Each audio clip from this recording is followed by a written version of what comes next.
Hello everyone, ಎಲ್ರಿಗೂ ನಮಸ್ಕಾರ extreme ಚಾನಲ್ಗೆ ಸ್ವಾಗತ. So today we are going to learn about human eye and the colorful world. So this is the diagram of a human eye. So please refer this diagram for the further explanation. The human eye. The human eye is the sense organ which helps us to see the colorful world around us. ಕಣ್ಣು ಅಂತಂದ್ರೆ ಏನು ಅಂತಂದ್ರೆ ನಮ್ಗೆಲ್ಲರಿಗೂ ತಿಳಿದೇ ಇದೆ. So ಅದರಿಂದ ನಾವು ಸುತ್ತಮುತ್ತ ಇರೋವಂಥದ್ದನ್ನೆಲ್ಲ ನೋಡ್ಬೋದು. The human eye is like a camera. Its lens system forms an image on a light sensitive screen called retina. So ಇದು ಹ್ಯೂಮನ್ ಐ ಏನಂದರೆ ಒಂಥರ ಕ್ಯಾಮ್ರಾ ಇದ್ದಾಗೆ. ಸೊ ಈ ಏನು ಇಮೇಜಸ್ ಇದೆ ನಮ್ಮ ಸುತ್ತಮುತ್ತ ಅದು ಬಂದುಬಿಟ್ಟು ರೆಟಿನಾ ಅನ್ನೋ ಒಂದು ಸ್ಕ್ರೀನ್ ಇರುತ್ತೆ ಕಣ್ಣಲ್ಲಿ. ಸೊ ಅದ್ರ ಮೇಲೆ ಇಮೇಜ್ ಫಾರ್ಮ್ ಆಗುತ್ತೆ. The eye ball is almost spherical in shape with diameter of about 2.3 centimetre. So eye ball size ಎಷ್ಟಿರುತ್ತೆ? ಅರೌಂಡ್ 2.3 ಸೆಂಟಿಮೀಟರ್ ಇನ್ ಡಯಾಮೀಟರ್ ಆಗಿ ಸೈಜಲ್ಲಿ ಇರುತ್ತೆ. Light enters the eye through a transparent membrane called cornea. So cornea ಅದ್ರ ಒಳಗಿಂದನೇ light ಬರೋದು, ಅದ್ರ ಮುಖಾಂತರನೇ light ಬರೋದು. Behind the cornea is a muscular diaphragm called iris which has an opening called pupil.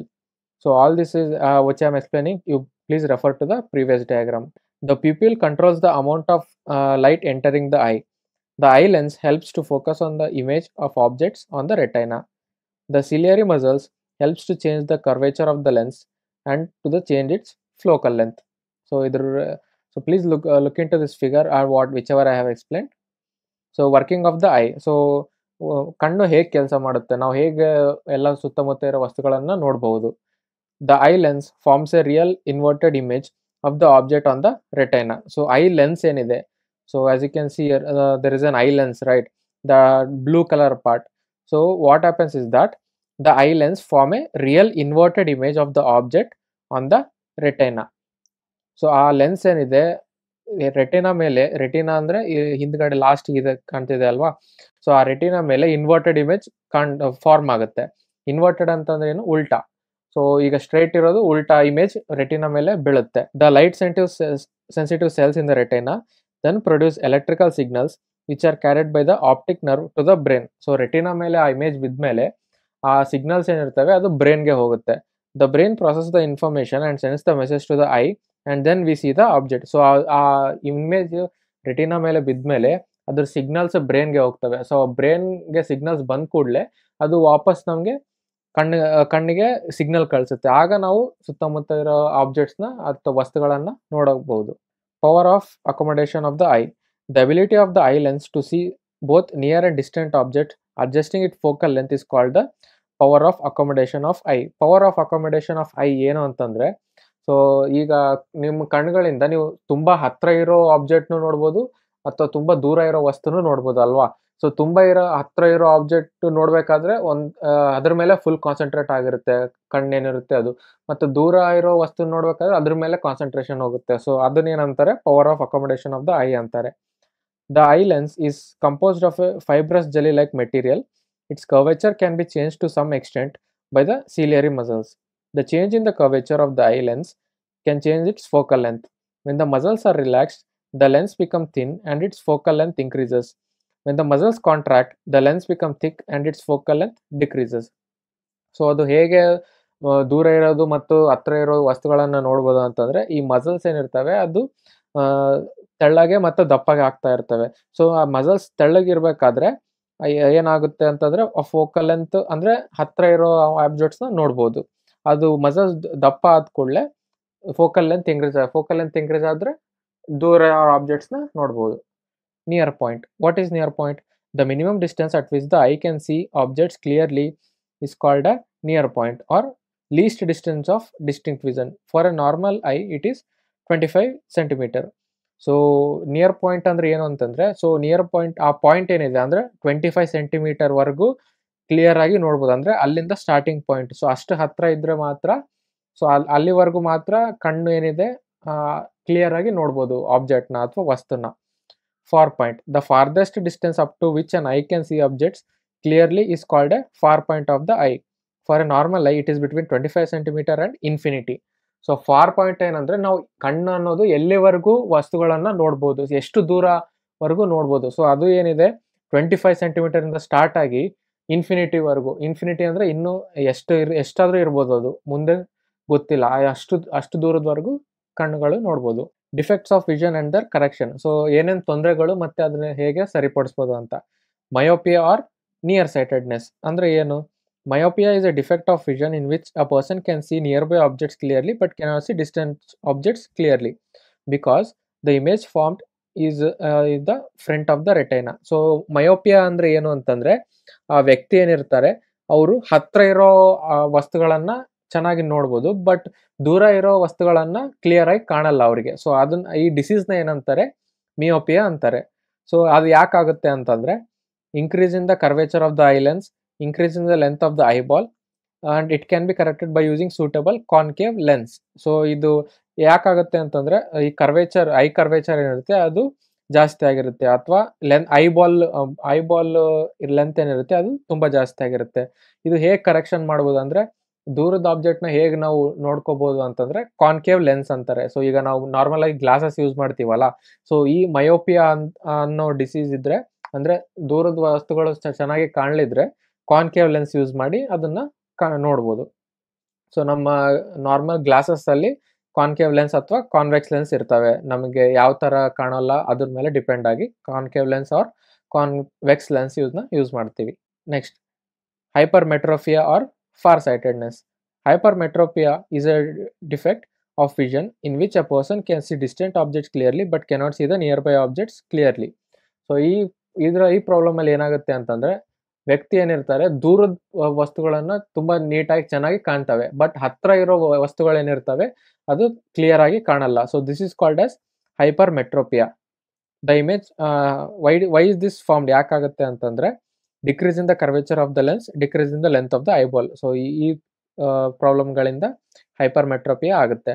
It can be corrected by using suitable convex lens. So convex lens use ಮಾಡೋದ್ರಿಂದ ಈ problem ಏನಿದೆ ಇದು ಕಡಿಮೆ ಆಗುತ್ತೆ. ಪ್ರೆಸ್ಬಿಯೋಪಿಯಾ ಅಂದ್ರೆ ಏನಂತಂದ್ರೆ presbyopia is a defect of vision in old people in which they are not able to see nearby objects clearly due to the increase in the distance of near point. So ಇದು ಈ problem ಪ್ರೆಸ್ಬಿಯೋಪಿಯಾ ಅಂದ್ರೆ ಏನು ಅಂತಂದ್ರೆ, so ವಯಸ್ಸಾದ ವ್ಯಕ್ತಿಗಳು ಏನಿರ್ತಾರೆ ಅವರಿಗೆ ಹತ್ರ ಇರೋ ವಸ್ತುಗಳು ಅಷ್ಟು ಚೆನ್ನಾಗಿ ಕಾಣಲ್ಲ. ಸೊ ಇದು ಯಾಕಂತಂದ್ರೆ ಇನ್ಕ್ರೀಸ್ ಇಂದ ನಿಯರ್ ಪಾಯಿಂಟ್ ಅಂದ್ರೆ ಏನು 25 ಸೆಂಟಿಮೀಟರ್ ಅಲ್ವಾ. ಸೊ ಅಲ್ಲಿಂದ ಕಾಣಿಸುತ್ತೆ ನಮಗೆ ಹ್ಯೂಮನ್ ಐಗೆ ಕ್ಲಿಯರ್ ಆಗಿ. ಸೊ ಅದ್ರದ್ದು ಡಿಸ್ಟೆನ್ಸ್ ಸ್ವಲ್ಪ ಜಾಸ್ತಿ ಆಗಿರುತ್ತೆ. ಸೊ ಅದರಿಂದ ಏನಾಗುತ್ತೆ ಅವ್ರಿಗೆ ಹತ್ರ ಇರೋ ವಸ್ತುಗಳು ಕ್ಲಿಯರ್ ಆಗಿ ಕಾಣಲ್ಲ. This is due to the weakening of the ciliary muscles and decrease in the flexibility of the eye lens. It can be corrected by using suitable convex lens. So ಇದು convex lens ಇಂದ ಸರಿ ಮಾಡ್ಕೋಬಹುದು. Sometimes they are not able to see both nearby and distant objects clearly. It can be corrected by using bifocal lens consisting of both concave and convex lens. So ಇನ್ನು ಕೆಲವು ಸಲ ವಯಸ್ಸಾದ ವ್ಯಕ್ತಿಗಳಿಗೆ ಹತ್ರ ಇರೋವು ಕಾಣಲ್ಲ, ದೂರ ಇರೋವು ಕಾಣಲ್ಲ. ಸೊ ಇಂಥ ಪ್ರಾಬ್ಲಮ್ ಟೈಮಲ್ಲಿ ಎರಡು ಲೆನ್ಸ್ ಯೂಸ್ ಮಾಡ್ತೀವಿ, ಕಾನ್ವೆಕ್ಸ್ ಲೆನ್ಸ್ನು ಯೂಸ್ ಮಾಡ್ತೀವಿ, ಕಾನ್ಕೇವ್ ಲೆನ್ಸನ್ನು ಯೂಸ್ ಮಾಡ್ತೀವಿ. ಅವೆರಡು ಸೇರಿ ಒಂದು ಗ್ಲಾಸಸ್ ಮಾಡಿ ಸೊ ಅದರಿಂದ ಅವು ಎರಡನ್ನು ಕ್ಲಿಯರ್ ಆಗಿ ನೋಡೋ ಥರ ಮಾಡ್ಬೋದು. Next, refraction of light through A glass prism. So ಹಂಗಂದ್ರೆ ಏನು? ಗ್ಲಾಸ್ ಪ್ರಿಸಮ್ ಅಂತಂದ್ರೆ ಸೊ ಈಗ ಟ್ರಯಾಂಗುಲರ್ ಶೇಪ್ ಅಲ್ಲಿ ಇದು 3D ಆಬ್ಜೆಕ್ಟ್ ತರ. ಸೊ ಈ ಫಿಗರ್ ಅಲ್ಲಿ ನೋಡ್ತಾರ ಆ ಟ್ರಯಾಂಗುಲರ್ ಶೇಪ್ ಅಲ್ಲಿ ಇದಕ್ಕೆ 4 ಸೈಡ್ಸ್ ಇರ್ತವೆ. ಸೊ ಒಂದು ಕ್ಯೂಬ್ ಇದ್ದಾಗೆ. ಸೊ ಕ್ಯೂಬ್ ಅಂದ್ರೆ ಈಗ ಟ್ರಯಾಂಗಲ್ ಶೇಪ್ ಅಲ್ಲಿರೋ ಕ್ಯೂಬ್ ಅನ್ಕೊಳ್ಳಿ. ಸೊ ಈಗ 4 ಸೈಡ್ಸ್ ಇರ್ತವೆ, ಅದು ಟೋಟಲಿ ಟ್ರಾನ್ಸ್ಪರೆಂಟ್ ಇರುತ್ತೆ. So this is called as glass prism. When a ray of light passes through the glass prism, it bends twice at the air glass interference and the glass air interference. The emergent ray is deviated by an angle to the incident ray. This angle is called as angle of deviation. So when you ಈಗ ಒಂದು ray of light ನ ಈ glass prism ಒಳಗಡೆ pass ಮಾಡಿದ ಕೂಡಲೇ ಅದು 2 ಸರಿ deflect ಆಗ್ತವೆ. ಸೊ ಆ ಒಂದು ಎಮರ್ಜೆಂಟ್ ಅದು ಹೊರಗಡೆ ಬರೋ ರೇ ಏನಿರುತ್ತೆ ಅದನ್ನ ಆ ಆಂಗಲ್ ಮತ್ತು ಎಂಟರ್ ಆಗೋ ಆಂಗಲ್ ಡಿಫ್ರೆಂಟ್ ಇರುತ್ತೆ. ಸೊ ಆ ಆಂಗಲ್ ಏನಂತಾರೆ? ಆಂಗಲ್ ಆಫ್ ಡಿವಿಯೇಷನ್ ಅಂತಾರೆ. Dispersion of white light by the glass prism. So white light ನ ನೀವು ಗ್ಲಾಸ್ ಪ್ರಿಸಮ್ ಒಳಗಡೆ ಬಿಟ್ರೆ ಈ ಕಡೆ ನಿಮ್ಗೆ ರೇನ್ಬೋ ಕಲರ್ ಸ್ಪೆಕ್ಟ್ರಮ್ ಬರುತ್ತೆ. ಸೊ ಅದು ಹೇಗೆ? ಈಗ ನೀವು ಒಂದ್ ಸೈಡ್ ಈಗ ಫಿಗರ್ ಅಲ್ಲಿ ನೋಡಿರೋ ತರ ಒಂದ್ side beam of white light ಬಿಟ್ರೆ ಸೊ ಇನ್ನೊಂದ್ ಸೈಡ್ ಟೋಟಲ್ ರೇನ್ಬೋ ಕಲರ್ಸ್ ಬರುತ್ತವೆ. ಸೊ ಅದನ್ನ ಸ್ಪೆಕ್ಟ್ರಮ್ ಅಂತಾರೆ. When a beam of light is passed through a glass prism, it is split up into band of colors called spectrum. This is called dispersion of white light. So ಅದನ್ನ ಈ process ಏನಂತಾರೆ? dispersion of white light ಅಂತಾರೆ.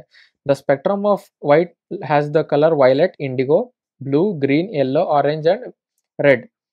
The red light bends at least, and the violet light bends at the most.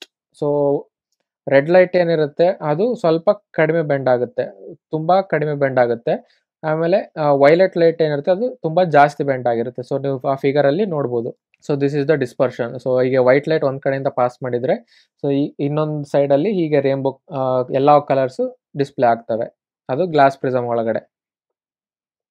Recombination of the spectrum of light. So ಈಗ ಈ ಎರಡು prism ತಗೊಂಡು ಹೀಗೆ ಫಿಗರಲ್ಲಿ ತೋರಿಸಿರೋ ಥರ ಒಂದು ಸೈಡ್ ಇನ್ನೊಂದು ಉಲ್ಟಾ ಇಟ್ಕೊಂಡ್ರೆ, ಸೊ ಒಂದು ಸೈಡಲ್ಲಿ ನೀವು ವೈಟ್ ಲೈಟ್ ಪಾಸ್ ಮಾಡಿರಿ ಅಂದ್ಕೊಳ್ಳಿ. ಸೊ ಆ ಮಿಡಿಲಲ್ಲಿ ನಿಮಗೆ ರೇನ್ಬೋ ಕಲರ್ಸ್ ಬರ್ತವೆ. ಅದೇ ರೇನ್ಬೋ ಕಲರ್ಸ್ನ ಮತ್ತೆ ಪ್ರಿಸಮ್ ಒಳಗಡೆ ಪಾಸ್ ಮಾಡಿದರೆ ಮತ್ತೆ ಇನ್ನೊಂದು ಕಡೆಯಿಂದ ವೈಟ್ ಲೈಟ್ ಬರುತ್ತೆ. So that is called as recombination of the spectrum of white light. Rainbow formation. A rainbow is a natural spectrum appearing in the sky after a rain shower. It is caused by the dispersion of sunlight by water droplets present in the atmosphere. The water droplets act like small prisms. They refract and disperse the sunlight, then reflect it internally and finally refract it again. Then it comes out of the raindrops. Due to the dispersion of the sunlight and the internal reflection by the water droplets, we can see the rainbow colors. So ನಿಮಗೆ ಮಳೆ ಬಂದ ಟೈಮಲ್ಲಿ ಈಗ rainbow ಬರುತ್ತಲ್ವಾ, so ಕಾಮನಬಿಲ್ಲು ಅದು ಯಾಕೆ ಬರುತ್ತೆ ಅಂತಂದರೆ, so ಈ ಮಳೆ ಹನಿಗಳೇನಿರ್ತವೆ ಆ ಹನಿಗಳು ಒಂದೊಂದು ಪ್ರಿಸಮ್ ಆಗಿ ಕೆಲಸ ಮಾಡ್ತವೆ. ಸೊ ಇದು ಪ್ರಿಸಮ್ ಏನಿದೆ ಅಲ್ಲ, ನೀವು ಪ್ರಿಸಮ್ ಅಂತ ನೋಡಿದ್ದೀರಲ್ವಾ, ಸೊ ಅದೇ ಥರ ಆ ಹನಿ ಒಂದೊಂದು ಪ್ರಿಸಮ್ ಆಗಿ ಕನ್ಸಿಡರ್ ಮಾಡ್ಕೊಳ್ಳಿ. ಸೊ ಅದ್ರೊಳಗಡೆ ವೈಟ್ ಲೈಟ್ ಹೋದರೆ ಹೊರಗಡೆ ಬರೋದೇನು ರೇಂಬೋ ಕಲರ್ಸ್ ಅಲ್ವಾ. ಸೊ ಅದರಿಂದ ತುಂಬ ಜಾಸ್ತಿ ಮಳೆ ನೀರು ಹನಿಗಳು ಮೂಲಕ ಲೈಟ್ ಒಂದು ಕಡೆಯಿಂದ ಇನ್ನೊಂದು ಕಡೆ ಪಾಸ್ ಆದ ಕೂಡಲೇ ರೇಂಬೋ ಫಾರ್ಮೇಷನ್ ಆಗುತ್ತೆ. ಸೊ ಈ ಥರ. Next, atmospheric refraction. Atmospheric refraction is due to the gradual change in the refractive index of the atmosphere. The refractive index of the atmosphere gradually increases towards the surface of the earth because the hot air above is less dense than the cool air below. So light gradually bends towards the normal. So the real position of the star is different from its apparent position. So ಈ atmospheric refraction ಅಂದರೆ ಏನು ಅಂತಂದರೆ, so ನಾನು ನಿಮಗೆ light reflection ಮತ್ತು refraction ಬಗ್ಗೆ ಒಂದು separate video ಅಲ್ಲಿ ಹೇಳಿದ್ದೀನಿ. So please go look into it, ಅದನ್ನು ನೋಡ್ಕೊಳ್ಳಿ. ರಿಫ್ರಾಕ್ಷನ್ ಅಂದರೆ ಏನು ತುಂಬ ಚೆನ್ನಾಗಿ ತಿಳ್ಕೊಬೇಕಂತಂದರೆ, ಸೊ ಈಗ ರಿಫ್ರಾಕ್ಷನ್ ಇರೋದ್ರಿಂದನೇ, ಸೊ ಈಗ ಸ್ಟಾರ್ ಒಂದು ಪೊಸಿಷನಲ್ಲಿ ಇದ್ದರೆ, ಈಗ ಸ್ಟಾರಿಂದ ನಾವು ಅರ್ಥಿಂದ ಸ್ಟಾರ್ನ ನೋಡ್ಬೇಕಂತಂದರೆ ಬೇರೆ ಬೇರೆ ಡೆನ್ಸ್ ಅಟ್ಮಾಸ್ಫಿಯರ್ ಬೇರೆ ಬೇರೆ ಫಾರ್ಮೇಷನ್ಸ್ ಇರುತ್ತೆ. ಅಂದರೆ ತುಂಬ ಮೇಲ್ಗಡೆ ಇರೋದು ಬೇರೆ ಅಟ್ಮಾಸ್ಫಿಯರು, ಭೂಮಿ ಹತ್ರ ಇರೋದು ಬೇರೆ ಅಟ್ಮಾಸ್ಫಿಯರ್ ಇರುತ್ತಲ್ವಾ. ಸೊ ಆಗ ಲೈಟ್ ಪಾಸ್ ಆಗೋ ಟೈಮಲ್ಲಿ ರಿಫ್ರಾಕ್ಟ್ ಆಗುತ್ತೆ. ಸೊ ಅದರಿಂದ ಸ್ಟಾರ್ ಒಂದು ಕಡೆ ಇದ್ರೆ ನಮಗೆ ಕಾಣೋದು ಬೇರೆ ಕಡೆ. So that is called as real position and apparent position. That is called as atmospheric refraction. Twinkling of stars. So ನಕ್ಷತ್ರ ಏನಿದಾವೆ ಅದು ಯಾಕೆ ಹೊಳಿತವೆ ಅಂತಂದರೆ, the twinkling of stars is due to the atmospheric refraction of star light and due to the change in the position of the stars and the movement of the layers of the atmosphere. So ನಾನು ಮುಂಚೆನೇ ಹೇಳ್ದಾಗೆ atmosphere change ಆಗ್ತಿರ್ತಾವಲ್ವಾ, so movement ಆಗ್ತಾ ಇರ್ತವೆ, ಏನೋ ಮೋಡಗಳಾಗಲಿ ಅಥವಾ ಗಾಳಿ ಆಗಲಿ. So ಆ ಡೈಮೆನ್ಷನ್ಸ್ ಡೆನ್ಸಿಟಿ ಏನಿರ್ತದೆ ಅದು ಚೇಂಜ್ ಆಗ್ತಾ ಇರ್ತೈತೆ. ಸೊ ಅದರಿಂದ ಈಗ ಅಥವಾ ಸ್ಟಾರ್ ಪೊಸಿಷನ್ನು ಚೇಂಜ್ ಆಗ್ತಾ ಇರುತ್ತೆ ಅಲ್ವಾ. So planets move around the sun ಅಲ್ವಾ. ಸೊ ಹಾಗೆ ಪೊಸಿಷನ್ ಚೇಂಜ್ ಆದಾಗೆಲ್ಲ ಸೊ ಈ ಅಟ್ಮಾಸ್ಫರಿಕ್ ಲೇಯರ್ಸ್ನು ಚೇಂಜ್ ಆಗ್ತಾ ಇರ್ತವೆ. ಅಂದರೆ ನಾವು ನೋಡೋ ಒಂದು ಪಾತ್ ಏನಿರುತ್ತೆ ಅದು ಚೇಂಜ್ ಆಗ್ತಾ ಇರುತ್ತೆ. ಸೊ ಅದರಿಂದ ಅದು ಟ್ವಿಂಕ್ಲಿಂಗ್ ಆಗೋ ಥರ ಕಾಣಿಸ್ತಾ ಇರುತ್ತೆ, ಹೊಳೆಯೋ ಥರ ಕಾಣಿಸ್ತಾ ಇರುತ್ತೆ ನಕ್ಷತ್ರ. Scattering of light, Tyndall effect. So Tyndall effect ಅಂದರೆ ಏನು? When a beam of light passes through a colloidal solution, the path of light becomes visible due to the scattering of light by the colloidal particles. This is known as Tyndall effect. So Tyndall effect ಅಂದರೆ ಏನು ಅಂತಂದರೆ, so ಈಗ ನೀವು ಲೈಟ್ನ ಯಾವುದೇ ಒಂದು ಸೊಲ್ಯೂಷನ್ನಲ್ಲಿ ಯಾವುದೇ ಒಂದು ದ್ರವದಲ್ಲಿ pass ಮಾಡಿದರೆ, ಸೊ ಆ ಪಾರ್ಟಿಕಲ್ಸ್ ಏನಿರ್ತವೆ ಅದು ತುಂಬ ಜಾಸ್ತಿ ಶೇಕ್ ಆಗ್ತಾ ಇರ್ತವೆ. ಸೊ ಅದರಿಂದ ನೀವು ಆ ಲೈಟ್ ಯಾವ ಡೈರೆಕ್ಷನಲ್ಲಿ ಅಂದರೆ ಪಾತ್ ಕಾಣಿಸುತ್ತೆ ನಿಮಗೆ ಆ ಲೈಟಿಂದು. So that is called as Tyndall effect. So for example, ಇಲ್ಲಿ ತಗೊಳ್ಳಿ, ಒಂದು ಡಾರ್ಕ್ ರೂಮ್ ಇದೆ ಅಂದ್ಕೊಳ್ಳಿ. So as you can see in the figure, you consider a dark room and there is only one window, ಒಂದೇ ಒಂದು ಕಿಟಕಿ ಇದೆ. So ಅದರಿಂದನೇ ಆ ಲೈಟ್ ಬರ್ತಾ ಇದೆ ಒಳಗಡೆ. ಸೊ ಅಲ್ಲಿ ನೀವು ಅದು ಅಬ್ಸರ್ವ್ ಮಾಡ್ಬೋದು, ಕೆಲವು ಡಸ್ಟ್ ಪಾರ್ಟಿಕಲ್ಸ್ ಏನಿರ್ತವೆ ಅದು ಮೂವ್ ಆಗ್ತಾ ಕಾಣ್ತಾ ಇರುತ್ತೆ. ಸೊ ಆ ಡಸ್ಟ್ ಪಾರ್ಟಿಕಲ್ಸ್ ಮೇಲೆ ಸನ್ರೈಸ್ ಬಿದ್ದಾಗ ಸೊ ನಿಮಗೆ ಆ ಸನ್ರೈಸ್ ಇನ್ ಡೈರೆಕ್ಷನ್ ಗೊತ್ತಾಗುತ್ತೆ.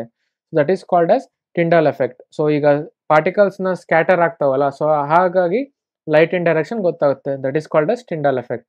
Y is the colour of the clear sky blue. So ಈಗ ಆಕಾಶ ಕಲರ್ ಯಾಕೆ ಬ್ಲೂ ಆಗಿರುತ್ತೆ ಅಂತ. The fine particles in the atmosphere have size smaller than the wave length of the visible light. They can scatter blue light which has a shorter wave length than red light which has a longer wavelength. When the sunlight passes through the atmosphere, the fine particles in the atmosphere scatter the blue color more strongly than the red. So the sky appears blue. So ಈ sky ಯಾಕೆ blue colour ಆಗಿ ಕಾಣಿಸುತ್ತೆ ಅಂತಂದ್ರೆ, so ನಾನು ಆಗಲೇ ಮುಂಚೆನೆ ಹೇಳ್ದಾಗೆ, so totally 7 colours ಇರ್ತವೆ ರೇನ್ಬೋದಲ್ಲಿ. ಸೊ ಆ ರೇನ್ಬೋ ಅಂತಂದ್ರೆ ಏನು ಅಂತಂದ್ರೆ, ನಾರ್ಮಲ್ ವೈಟ್ ಲೈಟ್ ಅಲ್ಲಿ 7 ಕಲರ್ಸ್ ಅಡಗಿರ್ತವೆ. ಸೊ ಆ 7 ಕಲರ್ಸ್ ಅಲ್ಲಿ ಬ್ಲೂ ಕಲರ್ ಏನಿದೆ ಅದರದ್ದು ವೇವ್ ಲೆಂತ್ ಏನಿದೆ, so the blue colour wave length has more wave length than the visible light ಅಂದ್ರೆ ನಾರ್ಮಲ್ ಲೈಟ್. ಸೊ ಅದರಿಂದಾಗಿ ಆ ಬ್ಲೂ ಕಲರ್ ಲೈಟ್ ತುಂಬಾ ಸ್ಕ್ಯಾಟರ್ ಆಗುತ್ತೆ, ಅಂದ್ರೆ ತುಂಬಾ ಡಿಸ್ಟ್ರಿಬ್ಯೂಟ್ ಆಗುತ್ತೆ, ಬೇರೆ ಬೇರೆ ಕಡೆ ಹೋಗುತ್ತೆ. That is the reason why we can see blue colour. If the earth had no atmosphere, there would not be any scattering of light and the sky would appear dark. The sky appears dark at very high altitudes. So this was about human eye and the colorful world. So if you had learned something about it, please give a like, share, comment and subscribe to the channel. Thank you.